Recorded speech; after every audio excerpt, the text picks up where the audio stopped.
Bom, na parte 1, nós falamos alguma coisa sobre termos, palavras e números, e agora na parte 2 nós vamos dar a continuidade a isso.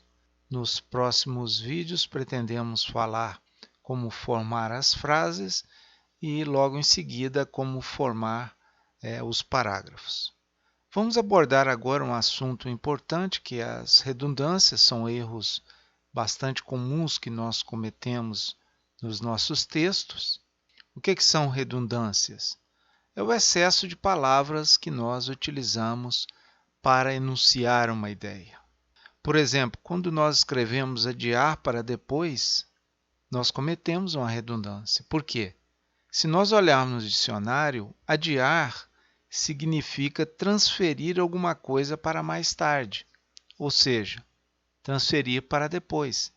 Então, a palavra depois já está embutida nesse verbo adiar.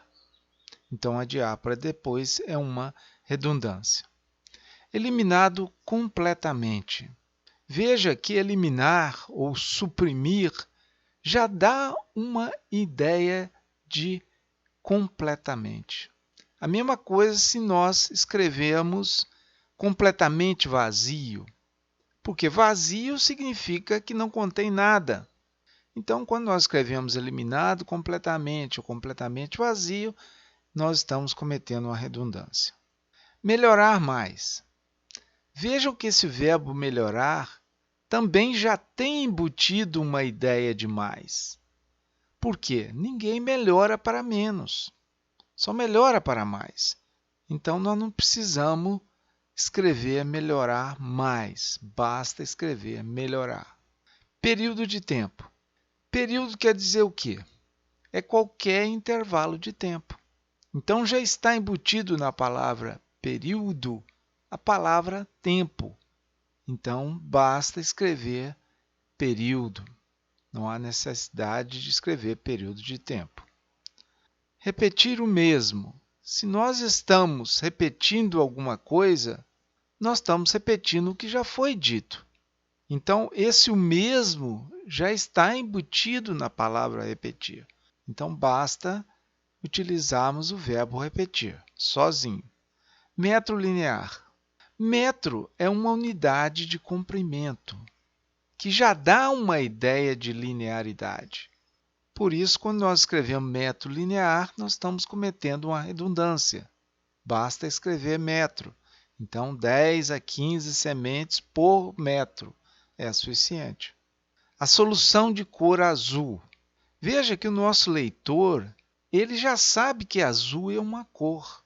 Então, no texto, nós podemos escrever simplesmente a solução azul. No mês de março, o leitor também sabe que março é um mês. Então, nós podemos aí resumir, evitar essa redundância escrevendo em março. Na região Nordeste, vejam que Nordeste, quando vem com letra maiúscula, ele indica uma região.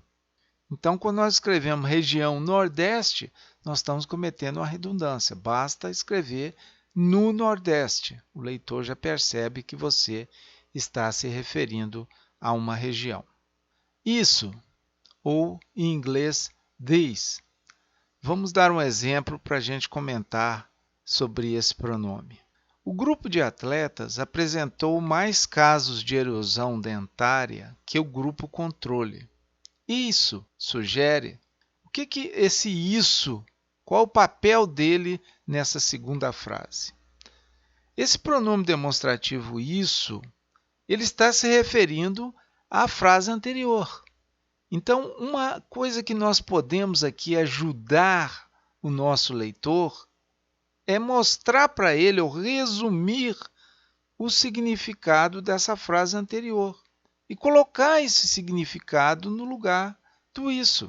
Então, neste caso aqui, o que o grupo de atletas apresentou maior caso de erosão dentária que o grupo controle? O que isso significa?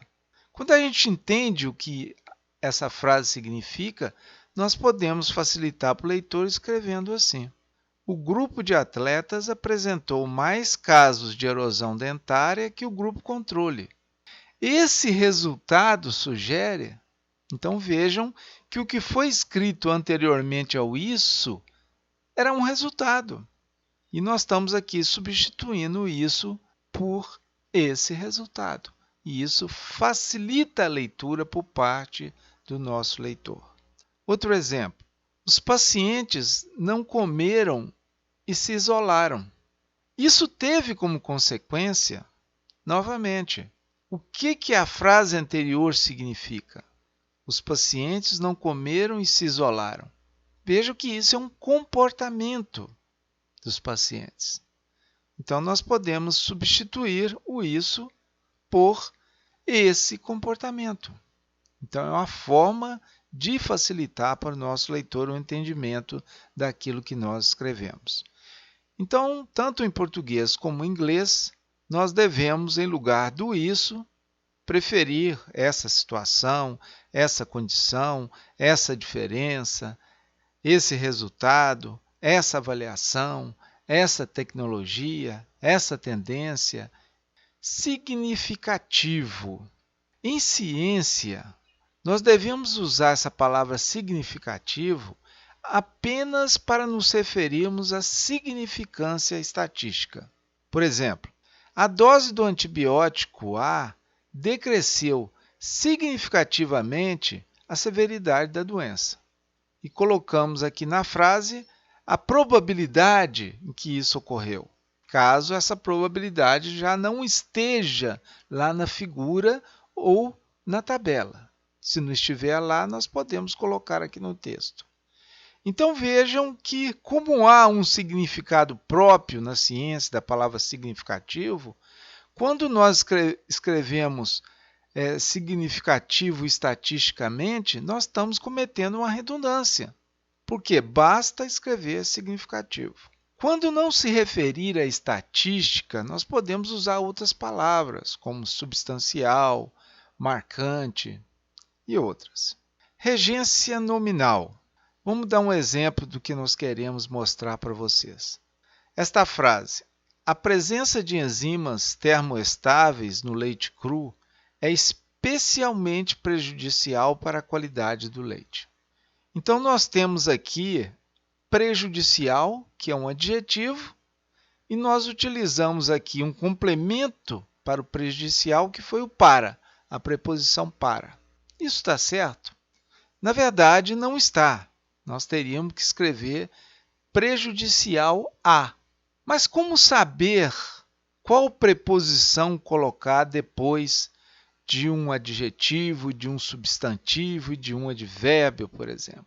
Nós temos os dicionários de regência nominal. Da mesma forma, nós temos regência com verbos. É o que nós chamamos de regência verbal. Por exemplo, as doenças não influíram nas produtividades. Vejam que nós utilizamos aqui o verbo influir. E se nós olharmos no dicionário, nós vamos ver que o verbo influir no sentido de exercer influência é um verbo transitivo indireto, ou seja, ele pede uma preposição como complemento. Então, quando nós escrevemos as doenças não influíram nas produtividades, nós estamos usando como complemento a preposição em. Bom, quais preposições usar após verbos transitivos indiretos? Nós temos também os dicionários de regência verbal. Então vejam que um bom redator ele tem que ter à disposição dele um dicionário de regência nominal e de regência verbal. E esses dicionários podem ser encontrados em boas livrarias. Vamos dar aqui um exemplo de um dicionário de regência nominal e um de regência verbal. Isso ajuda muito. Precisão na informação. Muitas vezes na ciência nós precisamos de dar uma informação de maneira precisa. Por exemplo, alguém repetir algum experimento que nós conduzimos, ele precisa de informações precisas para poder repetir esse experimento. Então, se nós escrevemos foram descritas muitas bactérias, esse muitas pode ser decodificado de diferentes formas. Agora, se nós queremos precisão nessa informação, nós devemos usar números. Foram descritas 200 bactérias. Neste caso, ninguém vai ter dúvida. Outro exemplo. Os ninhos foram observados frequentemente por sinal de predadores. Vejam que esse frequentemente não é preciso. Cada um vai interpretar isso de uma forma. Agora, quando nós escrevemos os ninhos foram observados a cada 12 horas por sinal de predadores, nós temos uma informação precisa. Esse verbo influenciar também não é preciso e muitas vezes nós temos que evitá-lo. É melhor, em vez do influenciar, dar a direção dessa influência. Se influenciou para mais ou se influenciou para menos. Aí estaríamos sendo mais precisos. Outros erros de precisão, que são bastante comuns nos textos científicos, comprimento do dia. Vejam que o dia ele não tem comprimento. O dia ele tem a duração. Então, o mais adequado é escrevermos duração do dia. Maiores informações. Veja que o maior dá uma ideia de grandeza, que não é o caso. Na maioria das vezes, o que nós queremos dizer é mais informações, ou menos informações, e não maiores e menores informações. Peso seco de plantas. Nesse termo aqui, nós temos dois erros. Primeiro, se esse peso seco de planta é dado em gramas ou quilos, a unidade de gramas ou quilos é massa e não peso. Outro problema aqui é que esse seco que está nessa frase é um adjetivo e ele vai modificar um substantivo. Vejam que, como ele está colocado aqui na frase, ele está modificando a palavra peso. E, na verdade, o que foi seco aqui foram as plantas.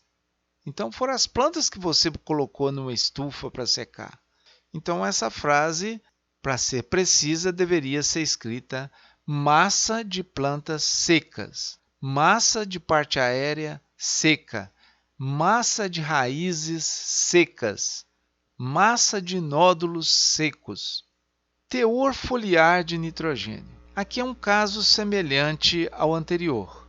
Veja que foliar também é um adjetivo e ele está modificando a palavra teor. E esse teor nós estamos utilizando para nos referirmos ao teor de nitrogênio que foi tomado na folha. Então, esse termo aqui, para ser mais preciso, deveria ser escrito teor de nitrogênio na folha. A partir de... Essa locução tem sido utilizada de maneira inadequada. Por isso, nós fizemos um vídeo em que nós abordamos apenas essa locução. Vocês podem encontrar isso no meu YouTube. Afetar. Bom, esse verbo afetar, se nós olharmos no dicionário hoje, nós vamos encontrar o significado dela. Fingir, lesar, atingir, que são os principais. Então, se nós escrevemos a doença afetou todos os pacientes, o que significa isso? A doença atingiu todos os pacientes. Tá bom, dá para entender. Agora, se nós escrevemos a droga não afetou os resultados, o que esse afetou significa hoje? Fingiu os resultados? A droga não lesou os resultados? A droga não atingiu os resultados? Veja que não tem sentido. Na verdade, o que a pessoa queria escrever é que a droga não influenciou os resultados. Hoje, os dicionários não incorporaram esse sinônimo para afetar. Não incorporaram a palavra influenciar como sinônimo de afetar. Da onde está vindo esse problema? Isso está vindo do inglês. Porque no inglês, esse verbo affect, ele tem como sinônimo influenciar. E nós temos traduzido esse affect para o português como afetar. E, na verdade, em português, afetar não tem como sinônimo o verbo influenciar. Esse ou este, nós precisamos saber utilizar esses pronomes nos nossos artigos. E por isso também nós fizemos um vídeo apenas para explicar como utilizá-los. Então vocês podem ter acesso a esse vídeo digitando o meu nome. Essa palavra importante é muito utilizada nos textos científicos e muitas vezes ela não é muito precisa, ela não representa de maneira precisa a ideia que nós queremos transmitir quando nós a usamos. Vou dar um exemplo. Esse medicamento é importante no combate a essa doença. Veja que esse importante aqui está vago. É importante em que sentido? Vejam se nós escrevermos esse medicamento é um dos mais eficazes no combate a essa doença, agora sim, nós estamos dando um significado mais exato a essa palavra importante. Então, é preferível escrever um dos mais eficazes do que importante, que ficaria vaga a sua ideia. Da mesma forma, se nós escrevemos essa é uma das doenças mais importantes do café, a pergunta do leitor é importante em que sentido? Então, em vez de utilizarmos aqui importantes, nós podemos utilizar a frase dessa forma. Essa é uma das doenças que mais reduzem a produtividade do café. Então, a informação aqui está mais precisa. Variações é outro erro comum. Quando nós escrevemos, por exemplo, a demanda bioquímica de oxigênio variou entre 30 e 60 mil miligramas por litro. Então, dentro dessa variação de 30 a 60 mil, qual que é o menor valor? É 30. E qual que é o maior? 60 mil. Mas muitas vezes o que nós queríamos escrever, a ideia que nós queríamos transmitir não era essa. Nós queríamos dizer o seguinte: a demanda bioquímica de oxigênio variou entre 30 mil e 60 mil miligramas por litro. Então, se a ideia é essa, nós não podemos esquecer de colocar o 1000 depois do 30, respectivamente. É muito utilizado nos nossos textos científicos. E ele pode, algumas vezes, prejudicar a clareza da frase. Vamos dar um exemplo. Em média, a incidência da doença foi de 93% e 78% em 2000 e 2001, respectivamente.